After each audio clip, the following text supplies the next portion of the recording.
इरफान। अन्य अध्यक्ष जी, आपने मुझे जनहित से जुड़े मेरे एक महत्वपूर्ण प्रश्न पर मंत्री जी से पूरा पूछने का मौका दिया।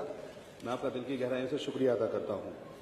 ये जो मेरा जो सवाल है जल शक्ति मंत्री जी से था, क्या जल शक्ति मंत्री जी बताने की कृपा करेंगे कि अब तक जो है, क्योंकि ये जल जीवन मिशन का जो कार्य है वो सभी सारे विधायक बैठे हैं, वो सारे विधायक अपने अपने विधानसभा क्षेत्र में इस पूरे प्रकरण से बेनता दुखी हैं। क्योंकि इससे पहले आपने देखा था माननीय अध्यक्ष जी कि पहले हम लोगों को जल की व्यवस्थाओं के लिए हैंडपंप मिला करते थे, लेकिन जल जीवन मिशन के आने के बाद वो हैंडपंप की व्यवस्था खत्म कर दी गई और उसके बाद जल जीवन मिशन के तहत हमारे गांव को सैचुरेट करने की व्यवस्था बनाई गई। उसके बाद माननीय अध्यक्ष जी, हालात ये हुए कि जिन ठेकेदारों को काम दिया गया उन ठेकेदारों ने वो काम लेकर आगे काम सबलेट कर दिया और गांव के अंदर पूरे के पूरे जो सीसी के कार्य कराए गए थे या जो भी कार्य विकास के हुए थे वो उन ठेकेदारों ने पूरी तरीके से तोड़ दिए। हालात ये हुए कि पहले उन्होंने रोड तोड़े और उसके बाद पानी के टैंक बनाए और टैंक बनाने के बाद हालात ये बने कि चाहे मामला अयोध्या से मुताल्लिक रहा हो या कि जो है बरेली के भोजीपुरा के अंदर पानी की टंकी जो गिर गई या सीतापुर में जो पानी की टंकी गिरी जिसमें जेई और एई को सस्पेंड कर दिया गया और कंपनी को ब्लैक लिस्टेड कर दिया गया। इसी तरीके से मथुरा हो या कोई भी पूरे प्रदेश में पानी की टंकियां कई जगह गिरी। हालात ऐसे हुए कि जैसे कि एक तरीके से हालात बहुत बुरी तरीके से बिगड़े और पानी से बहुत बड़ा नुकसान हुआ। तो मैं ये कहना चाहता हूं कि उसमें बहुत एक दो लोगों की मौतें भी गई, जान भी गई, तो उनका मुआवजा कौन देगा, सरकार या कंपनी? तो उसमें माननीय अध्यक्ष जी, हालात ये है कि जल जीवन मिशन के नाम पर जो ट्रेंचिंग करने के बाद पाइपलाइन डाली गई, उस पाइपलाइन की कंडीशन ये है कि वो पूरी तरीके से पाइपलाइन इतनी खराब है कि जहां जहां ये योजना चालू हुई है वहां पानी की टंकियों में जाकर पानी गंदा आने लगा। हेपेटाइटिस बी और हेपेटाइटिस सी जैसी समस्याओं से लोगों को सामना करना पड़ रहा है। ये अपने आप में बहुत गंभीर है। माननीय अध्यक्ष जी, माननीय मंत्री जी से मैं ये भी कहना चाहता हूं कि जो आपके जिन्हें आपने टेंडर दिए जिन कंपनियों को, उन टेंडर वाले कंपनियों ने अपनी इस तरीके की मनमानी की कि उन्होंने पूरे के पूरे गांव को तबाह और बर्बाद करने का काम कर दिया। अब उन्होंने, क्योंकि नीचे वाले जो लोगों को काम दिया उनको तो इस बात से कोई फर्क नहीं पड़ा, उन्होंने तो काम बिगाड़ा और वो बिगाड़ कर चले गए। अब हालात ये है माननीय अध्यक्ष जी कि उनको जिनको टेंडर मिले उनको पैसा नहीं मिला, पैसा न मिलने की वजह से वो काम भी पूर्ण नहीं कर पाए। माननीय मंत्री जी ने जो जवाब दिया उसमें इन्होंने लगभग 100 के 100% काम को पूर्ण होना बताया है, क्योंकि माननीय मुख्यमंत्री जी भी यहाँ बैठे हैं। माननीय मुख्यमंत्री जी ने भी इसका संज्ञान लिया था और कहा था कि बहुत जल्द ये काम पूर्ण होगा। तो मैं माननीय अध्यक्ष जी आपके माध्यम से ये कहना चाहता हूँ कि माननीय मंत्री जी को जो ये जवाब दिया गया है कि 1,96,822 किलोमीटर के सड़कों के सापेक्ष 1,90,605 किलोमीटर सड़कों का पुनर्स्थापन कर दिया गया है, ये अपने आप में बिल्कुल गलत है और झूठ है।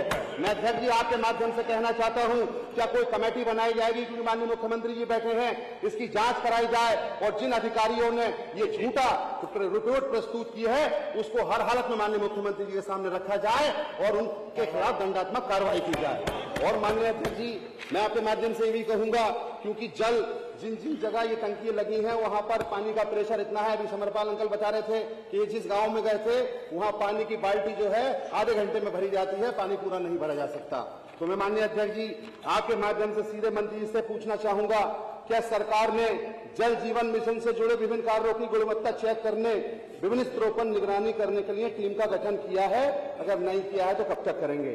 और माननीय अध्यक्ष जी, वो आपके माध्यम से पूछना चाहता हूं कि उखड़ी सड़कों की मरम्मत में प्रयुक्त सामग्री की गुणवत्ता चेक करने प्रत्येक गांव में सामग्री के नमूने के लिए जाना अनिवार्य किया है?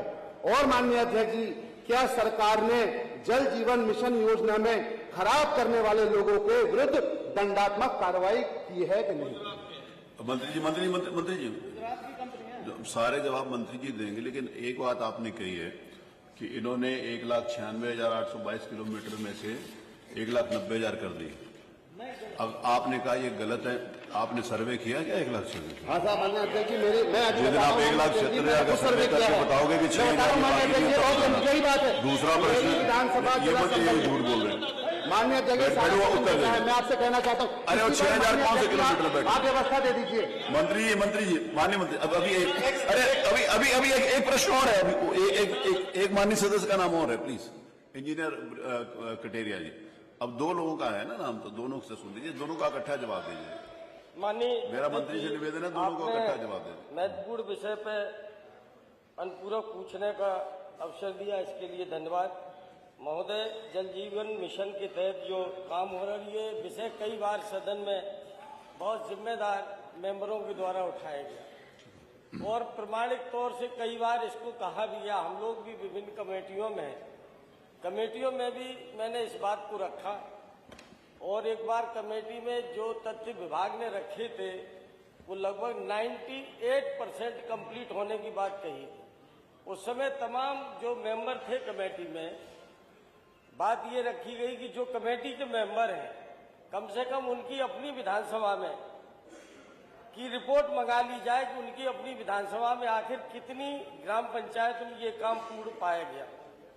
उसकी रिपोर्ट जब मुझे दी गई लगभग 1-1.5 महीने बाद, तो पता चला मेरी विधानसभा किसनी में मात्र 7 ग्राम पंचायतें हैं जहां पर की काम पूर्ण होगा।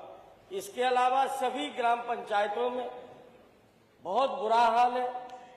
जब समाजवादी पार्टी की सरकार थी, लोहिया योजना के अंतर्गत, जनेश्वर मिश्र जी योजना के अंतर्गत, और हम सभी जनप्रतिनिधि सदन में बैठे हैं, हम लोग अपनी निधि से काम कराते हैं और कराने के बाद जो बनी हुई रोडें थी उनकी सारी की सारी रोडें तोड़ दी गई। और मुश्किल तो इस बात की है कि जहां अधिकारी नहीं सुनते हैं, वहीं अफसोस इस बात का है कि सदन में भी कई बार जिम्मेदार लोगों ने बात उठाई, इसके बाद भी सरकार पूरी तरह इस बात को नजरअंदाज करती है। महोदय, मैं आपके माध्यम से केवल यही जानना चाहेंगे कि कम से कम सरकार के पास बहुत सी व्यवस्थाएं हैं, पैसा भी दिया है, और अभी हमारे माननीय फहीम विधायक जी ने ये बात रखी थी, और यही इस योजना के फेल्यूर्स के कारण है कि ठेका तो बड़ी कंपनी को दिया गया सर, बड़ी कंपनी जिले में पहुंच गई, लेकिन पहुंचने के बाद उन्होंने गांव के नॉन टेक्निकल आदमी को मनमाफिक तरीके से काम दे दिया। और मुझे जहां तक जानकारी है, वो जानकारी 25% जो काम 100 रुपए में होना था वो 25 रुपए में काम उन्हें दिया गया नॉन टेक्निकल आदमी को, जिसके पास न कोई इंजीनियर है, न अनुभव है काम करने का, और न उसे जानकारी है। और ऐसे लोगों ने काम करके पूरे योजना का सत्यानाश कर दिया। मैं आपके माध्यम से केवल यही जानना चाहता हूं, ये विषय कई बार सदन में उठा है, कम से कम सरकार की तरफ से एक कोई समय सीमा तय करके ये सदन को आश्वस्त किया जाए कि इस योजना के तहत जो तमाम रोडें तोड़ी गई हैं गांव की, वो कम से कम किस समय में वो रोडें बना करके तैयार करेंगे। माननीय मंत्री जी। अंतर्गत प्रदेश में कुल 5,63,992 किलोमीटर वितरण प्रणाली के सापेक्ष 5,15,000 और 995 किलोमीटर वितरण प्रणाली बिछाई गई और इस हेतु 1,90,605 किलोमीटर सड़कों का पुनर्स्थापना की। 21 दिसंबर 2025 तक पूरा कर दिया गया। मैं इरफान से कहना चाहता हूं कि अपनी बीबी की कसम खाकर खाओ कि मेरे गांव में पानी नहीं पहुंचता है। आपके गांव में पानी नहीं पहुंचता, अपनी बीबी की कसम खाकर बोलिए। पार्षद छात्री, आप बोलिए, अभी अपनी बीबी का कसम खाकर बता दीजिए मेरे गांव में पानी नहीं। उसकी तो जल्दी खा लेगा। एक मिनट, एक तो करे किसी गांव में पानी। माननीय अध्यक्ष जी, माननीय अध्यक्ष, एक मिनट, ओम प्रकाश जी, एक मिनट, इरफान भाई, एक मिनट। माननीय अध्यक्ष जी, अपनी बीबी का कसम खाकर बोले कि मेरे गांव में पानी नहीं आ रहा घर का। अरे बैठो, पूरी बात सुनो। हाँ, माननीय अध्यक्ष जी, बैठो, पूरी बात माननीय अध्यक्ष जी,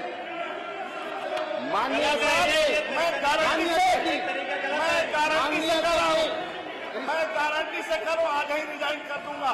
एक दिन के गांव में पानी नहीं पहुंच रहा होगा तो मैं गारंटी से कर रहा हूं, बता दें इरफान भाई, पानी नहीं पहुंच रहा है। माननीय अध्यक्ष जी, पर्टिकुलर मेरे गांव पे आने से पहले मैं कहना चाहता हूं कि माननीय मंत्री जी बीवी की कसम तो ना खाएं, क्योंकि बीवी के पास जाके कोई गड़बड़ हो जाएगी बाद में। क्योंकि बीवी माशाल्लाह अल्लाह पाक ने अरे वो नाम दिया है, आपके जो वो अलग है। सबसे प्रिय पहले मेरी है, सुन इसलिए लीजिए। उसको कह रहे हैं एक जिले की जांच करा लें अध्यक्ष जी, मैं एक जिला कोई सा भी आप ले लें पश्चिम का और आप उसकी जांच करा लें, ये बीवी की कसम देने की बात कर रहे हैं, मैं विधानसभा से इस्तीफा दे दूंगा अगर ये पूरा का पूरा गाँव माननीय अध्यक्ष जी कोई एक जिला ये क्या करते हैं। और माननीय मुख्यमंत्री जी बैठे हैं, क्योंकि माननीय मुख्यमंत्री जी ने ये कहा था कि इस माननीय मुख्यमंत्री के सामने ये मामला आया था, इस वाले मामले में धांधली हुई है। ये पश्चिम का कोई एक जिला पकड़ ले माननीय अध्यक्ष जी, अगर पूर्ण हो गया हो तो जो चाहे वो माननीय अध्यक्ष जी, माननीय अध्यक्ष जी, एक मिनट, माननीय अध्यक्ष जी, एक मिनट बैठ जाइए, शांत होकर बैठ जाइए, शांत होकर। माननीय अध्यक्ष जी, मोहम्मद इब्राहिमपुर के रहने वाले इरफान भाई प्रधान है साजिद जी, अभी फोन लगा कर पूछ लीजिए पानी उसके गांव में पहुंच रहा है कि नहीं पहुंच रहा। एक गांव आप कह रहे राज्य के अंदर पानी नहीं आ रहा है, अब विधायक कठेरिया जी का है 7 गांव में मैं चेक करना, और सभी राज्य के ये बहुत बड़ी योजना है माननीय अध्यक्ष जी, ये छोटी मोटी योजना नहीं है। एक मिनट, ये सभी घरों तक पानी पहुंचाना है, ये छोटी मोटी योजना नहीं है। गांव में ट्रैक्टर ट्राली चलते हैं, नल तोड़ा जाता है, टोटी लगी टोटी तोड़ लेते हैं लोग, ये छोटी मोटी योजना नहीं है महाराज जी, ये अध्यक्ष जी, ये काम, और मैं विश्वास के साथ कहता हूँ यदि कंपनी काम नहीं करेगी तो कंपनी झेल जाएगी। माननीय योगी सरकार है और कंपनी को काम करना पड़ेगा, जो कहेंगे मैं वो जांच करवा लीक कर दे देंगे, जांच भी करवा दूंगा। उन्होंने कहा आप लिख के दे तो उसकी जांच करा देंगे। अरे आप बैठो, पूछे इरफान भाई पूछे, संग्राम भाई बैठो, इरफान भाई वो पूछ माननीय अध्यक्ष जी, 1,96,822 किलोमीटर सड़कों के सापेक्ष अगर 1,90,605 किलोमीटर सड़कों का पुनर्स्थापन हो गया हो तो अध्यक्ष जी किसकी कसम खाएंगे? मैं तो बीवी की नहीं कहूंगा, ये कसम खा के कह दें ये रिपोर्ट सही है तो जो ये सजा देंगे मैं लेने के लिए तैयार हूं। बस इतनी सी बात चलवा दीजिए, अगर ये 1,90,000 कंप्लीट हुआ है तो, और इसकी आप जांच करा दीजिए माननीय अध्यक्ष। वो कंपनी, एक मिनट अध्यक्ष संग्राम सिंह, आप क्यों खड़े हो? संग्राम सिंह जी, आपसे क्या मतलब है? जो कंपनी, अरे बैठिए, जिस कंपनी ने काम किया है, यदि कंपनी हमें 90% लिख कर दिया है कि मैं काम कर दिया हूं, एक मिनट सुनिए तो, मेरी बात सुनो तो, सुनिए सुनो ध्यान से। हाँ सुनिए। यदि वो झूठ बोल रहे हैं तो उस कंपनी के खिलाफ कार्रवाई हो। ठीक है, मैं कहाँ कह रहा अब वो हूँ, कुछ मैं कहाँ कह रहा हूँ, और वही तो कह रहे जो आप से सड़कें मैं 31 दिसंबर 2025 तक ठीक करवा दूँ। धन्यवाद। अगला प्रश्न पंकज मलिक का, श्री पंकज मलिक। अध्यक्ष जी, पंकज जी पूछ लो, बड़े फिर समय महत्वपूर्ण सवाल पे बोलने का मौका दिया। मान्यवर, मैंने कानून व्यवस्था का एक सवाल उठाया आपराधिक घटनाओं के संदर्भ में। अध्यक्ष जी, ये जो जवाब मेरे पास आया है ये कानून व्यवस्था की पोल खोलने के लिए काफी है। मान्यवर, इसमें 7 महीने का डाटा दिया है, पूरा डाटा इन्होंने दिया है वर्षवार, पंजीकृत अभियोगों की कुल संख्या। अगर मैं बात करूं 7 महीने की तो 1/1/25 से 31/3/25 तक 1,03,048 मामले पंजीकृत हुए, जिनमें 57,475 प्लस सजा हुई। मान्यवर, सजा दिलवाना किसकी जिम्मेदारी है? 45 लगभग 45% लोग न्याय से वंचित रह रहे हैं। मान्यवर,